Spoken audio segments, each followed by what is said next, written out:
Au nom du Père et du Fils et du Saint-Esprit. Amen.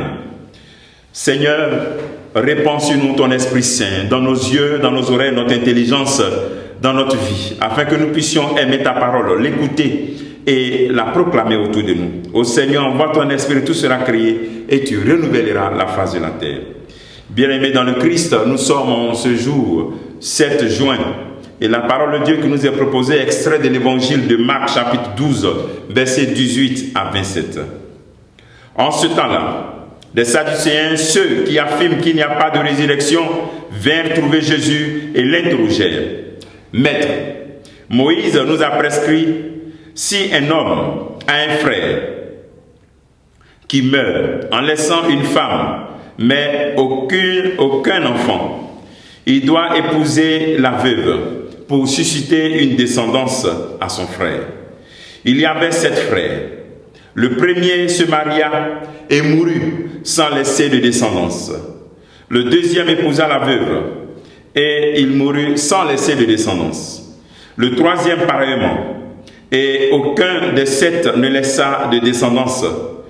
Et en dernier, après eux tous, la femme mourut aussi. À la résurrection, quand ils ressusciteront, duquel d'entre eux sera-t-elle l'épouse, puisque les 7 l'ont eue pour épouse?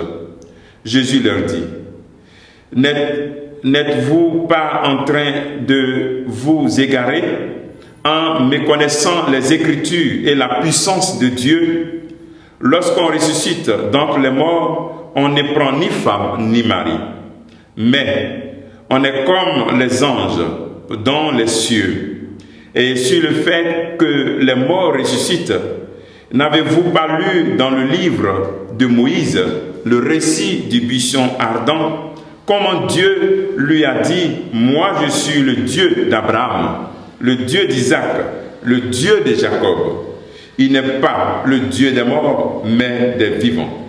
Vous vous égarez complètement. Acclamons la parole de Dieu. Louange à toi, Seigneur Jésus. Bien-aimés dans le Christ, dans cet évangile, on voit Jésus qui est confronté aux Sadducéens avec une question pour le ridiculiser à cause du fait qu'il ne croit pas à la résurrection. Par sa réponse, Jésus montre que la réalité de l'homme après la mort est différente de celle de la terre.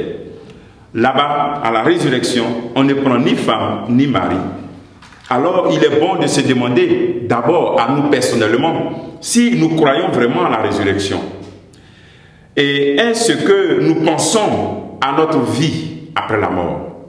Est-ce que nous pensons à cela? Souvent, certaines affirmations et des pensées donnent l'impression que nous ne pensons pas bien souvent à cette réalité de notre vie après la mort. Je profite de la vie. Ma vie m'appartient. Je fais ce que je veux de ma vie. Donc ces affirmations sont des réalités qui montrent que bien souvent, nous ne pensons pas à ce qui va se passer après notre mort. En parlant de cette résurrection, en montrant que la résurrection est une réalité et qu'elle est différente de la vie terrestre, Jésus aussi veut nous interpeller et nous inviter à penser aussi à notre résurrection. À faire de notre vie terrestre une préparation à cette résurrection. À faire de notre vie terrestre une préparation à notre dernier jour. Mais sans rentrer dans une angoisse, mais dans une joie permanente. Parce que dans cette résurrection, c'est l'époux qu'on rencontre. Deuxième élément, la fin de cet évangile, Jésus nous dit ceci.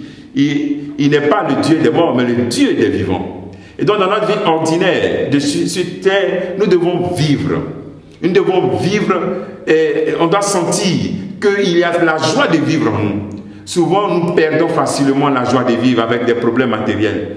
Peut-être que c'est légitime, mais nous devons comprendre que pour quelqu'un qui croit à la résurrection, déjà sur terre, il faut qu'il montre que la vie est un don précieux qu'il faut célébrer et qu'il faut entretenir pour la vie aussi éternelle avec Dieu. Demandons au Seigneur au cours de cette journée la grâce de fonder toutes nos actions d'aujourd'hui sur la foi en la résurrection. Où serais-tu si tu mourais aujourd'hui? Vas-tu faire l'espérance de la résurrection si tu mourais aujourd'hui?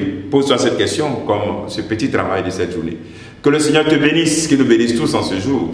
Au nom du Père et du Fils et du Saint-Esprit. Amen.